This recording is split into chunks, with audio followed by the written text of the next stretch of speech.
In last lecture we already see the about the isomerism. There are four types of structural isomerism: metamerism, tautomerism, chain isomerism and position isomerism. Now there may be short note on isomerism on total topic, or maybe one type there may be the short note. So you must learn about that. Now consider today the cleavage of the covalent bond, that is breaking of the covalent bond. Covalent bond is formed by the sharing of electrons between the two atoms. Each atom share its electron and there is the formation of covalent bond. One bond have two electrons. Each atom share their electron and form the covalent bond. Now in organic reaction, in organic reactions there are the covalent bond, because there are no inorganic substances. There are all, that is the covalent substances. Organic substances, they have the covalent bond. So for reaction, what happened there during reaction? Do you know? During reaction, the bonds of the reactant breaks and bonds of the product forms. Reaction is nothing but breaking of the old bond and formation of the new bond. So how the covalent bond is break, that is very important. Now there are two types of breaking or fission. Breaking is also called as fission, F-I-S-S-I-O-N, or it is also called as the rupture. Rupture means breaking, breakage. Now there are two types of breaking of the covalent bond. One is the equal breaking and another is the unequal breaking. That means first is the homolytic cleavage. Cleavage means breaking. So homo means same, similar. That is also called as in short homolysis. It is also called in short homolysis. Then what is meant by lysis? Lysis means also breaking. Now see here how many words in English for the breaking: cleavage, breaking, rupture, fission, lysis. Now these are the 5 different words for the same meaning, that is the breaking. So homolytic cleavage is also called as the, in short, homolysis. Now what is the definition of homolytic cleavage? Now the equal breaking of the covalent bond, so that each atom acquires its one electron and there is formation of free radicals. Free radicals are such species which only have the odd electron or unpaired electron on that, and that free radicals are very reactive species. They are very unstable. They react immediately with the another substances. So the free radical mechanism reactions are very rapid reaction, very fast reaction. In few seconds, so many reactants are converted into the products. So generally in the polymerization reactions, the free radical mechanism is used. Now see the actual definition of the homolytic fission. See on blackboard. Now there are two types of cleavage or fission of the covalent bond. First one is the homolytic cleavage, homolysis, and another is the heterolytic cleavage, heterolysis. Now first, homolytic fission or homolysis. The cleavage of the covalent bond in such a way that the one bonding electron you know, there are the two bonding electron. Out of that, one bonding electron goes to one atom and another electron go to other atom. That is, in homolysis there is formation of two free radicals. Now see generally how it is. Now suppose these are the two different atoms, A and B. They are joined by this covalent bond. Now these arrows, these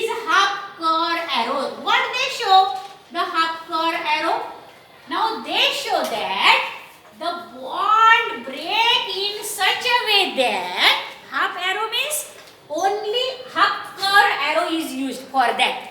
Only one electron goes to the one atom and another electron of the covalent bond goes to the another atom. Now see, these spaces having only the one unpaired electron, which are called as the free radicals, they are not have positive charge or negative charge on that. They have only one odd electron on them.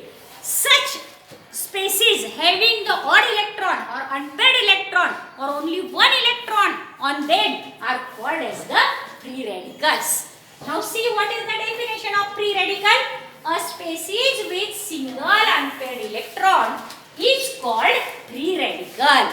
Now these free radicals are unstable. Now see, this is actual, suppose this is the methyl chloride, CH3Cl. I only now draw this CH3Cl in this way, that means the bond is between carbon and chlorine, we know that. So to show the covalent bond between carbon and chlorine, I draw this methyl chloride in this way. Now this bond is break in such a way that is shown by the curve half arrows. Curve means curve half arrows. Now that means the one electron goes to the chlorine and another electron goes to this carbon of the methyl group. Now these two free radicals are called as, this is the methyl free radical and this is the chlorine free radical. Remember that.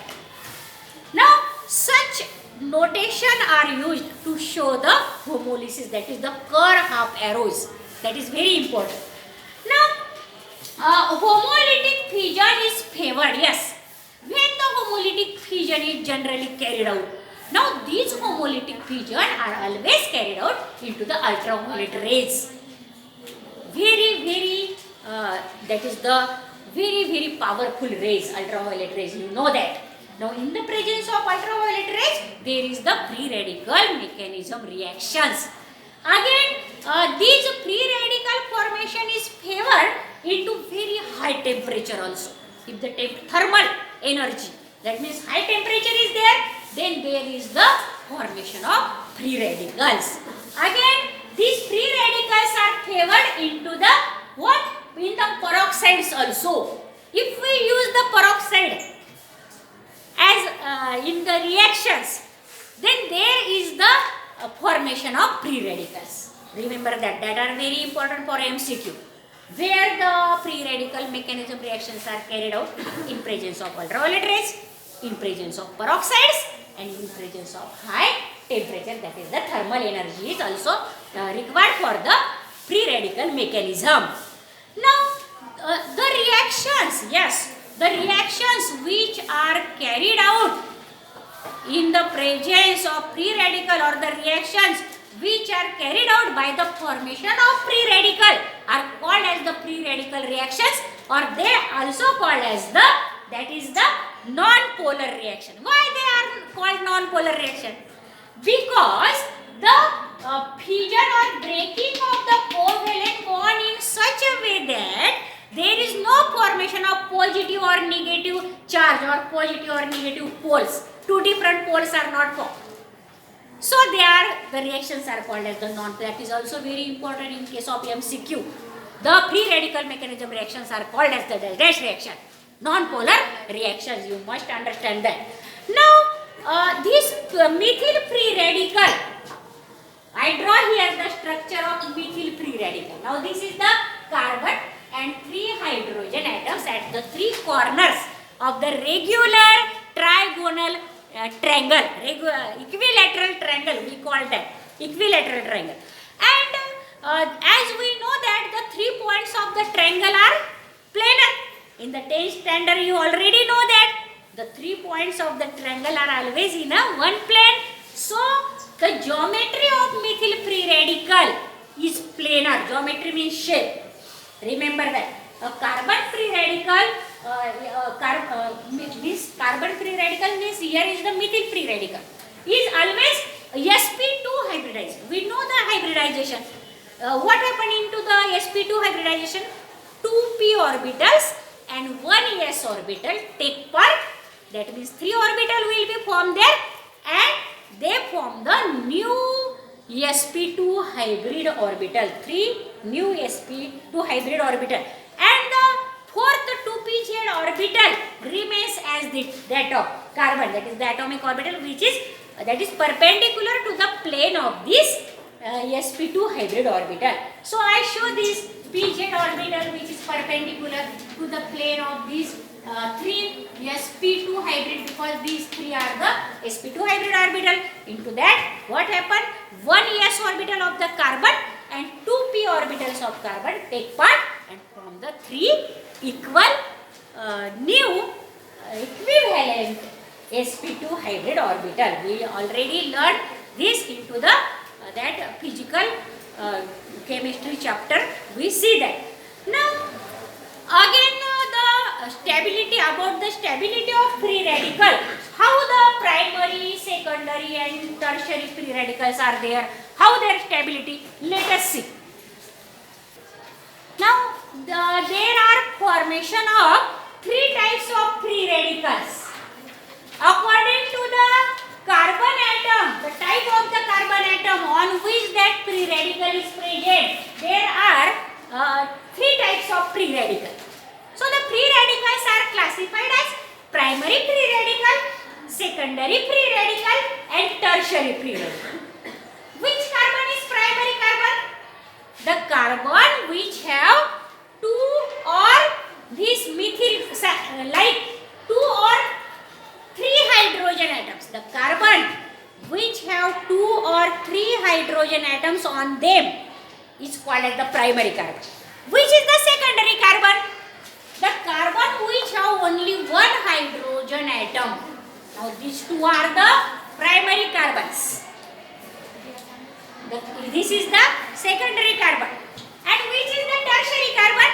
The carbon which do not have any hydrogen atom on them is called as the tertiary carbon.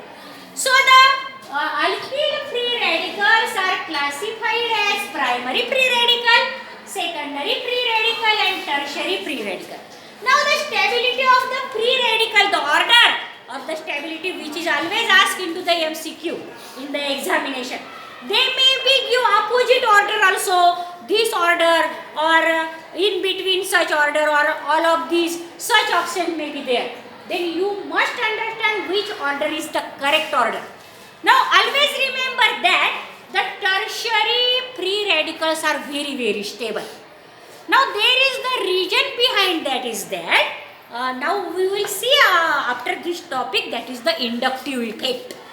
Plus I effect and minus I effect are there, positive inductive effect and negative effect. But in case of stability of this free radical, there is working the positive inductive effect plus I effect of the 3 methyl groups. Now see this, there are the 3 methyl groups. Now these 3 methyl groups give the electron, they have the plus I effect. So they give the electron on this carbon, and due to that this electron gets stabilized on that carbon, and therefore tertiary methyl groups or tertiary butyl free radical is always have more stability than the secondary or isopropyl free radical, and isopropyl free radical are more stable than the primary free radicals such as ethyl free radical and methyl free radical. Now this is about the homolytic fission. Now let us study the heterolytic fission. There is also a short note on the heterolytic fission also. Now let us see the second type of cleavage or breaking or lysis or fission or rupture of the covalent bond. Now in this breaking what happened? During the breaking of the covalent bond, both of the bonding electron goes to only one atom which is more electronegative. Out of the 2 different atoms which are bonded by covalent bond, only these both electron goes to only more electronegative atom, and that more electronegative atom acquires the negative charge, and the another atom which do not have any electron or obtain any electron from that bonded electron of the covalent bond acquires the positive charge. Now thus there is formation of ions in case of heterolysis, not formation of free radicals. In case of heterolytic fission, there is formation of positive and negative ion. The positive ion is called as cation and the negative ion is called as anion. The negative ion is always formed by that atom which is more electronegative. What is meant by electronegativity? The atom which have the power to attract the electrons towards itself is more, that atom is more electronegative. Now for example, see here the heterolytic fission is represented by this. Suppose this is the A and B, two different atoms of the two different elements. Out of that, suppose this B element is more electronegative than the A element. Now this heterolytic fission is shown by full curve arrow, not the half curve arrow. And only to that side, the which atom is more electronegative. The curve arrow is always shown to that side at which the more electronegative atom is there. So this curve arrow shows here, and both of these covalent electrons, you know that each covalent bond have two electrons, and that two electrons means negative charge. Remember that two electrons means negative charge. Now this goes to both the electron here, so B acquires negative charge, and there is no bonding electron on A, so it acquires the positive charge, and it is called as the cation, it is called as the anion. So see here, what is the definition of heterolytic fission or heterolytic cleavage or heterolysis? The unequal breaking, not equal breaking. The unequal breaking fission of the covalent bond in such a way that both the bonding electrons go to only one atom of the two bonded atom, and there are formation of ions, that is cation and anion. Now thus heterolysis give rise to two charged species, negative charge species and positive charge species. The negative charge species is called as the anion and positive charge species is called as the cation. The negative ion is formed by more electronegative atom. And thus, for example, this is the methyl bromide. Now here is the unequal breaking or heterolysis. So the curve arrow is shown on the bromine is more electronegative. Always mention which atom is more electronegative. So I mention here B have the negative charge, so B atom is more electronegative than A. If you show the curve arrow in this way, then here mention A is more electronegative than B, and here A acquires negative charge then. You can show that way also, and B acquires the positive charge. Now in this methyl cation, carbocation or carbocation, read this as carbocation or carbocation, both are equal. So this is the bromide anion, more electronegative, bromine is there. Heterolysis is favored in polar solvents such as water. Water is the polar solvent, so heterolysis always favored into the polar solvent. The carbon atom in methyl carbocation is here also, it is sp2 hybridized, that is planar trigonal geometry. Now see, this 2p-z orbital remains perpendicular to the plane of these sp2 hybrid orbitals, and the cation, that is the carbon, acquires the positive charge because there is no electron. And the stability order of this cation, there are also three types of cation: tertiary carbocation, secondary carbocation and primary carbocation on the carbon atom. So tertiary means this is CH3 thrice, means this is tertiary butyl cation. There are three CH3 groups. I show here collectively. This is the tertiary butyl cation, is more stable than iso or secondary propyl cation, which is more stable than this primary ethyl and methyl cation. So this is about the heterolytic fission.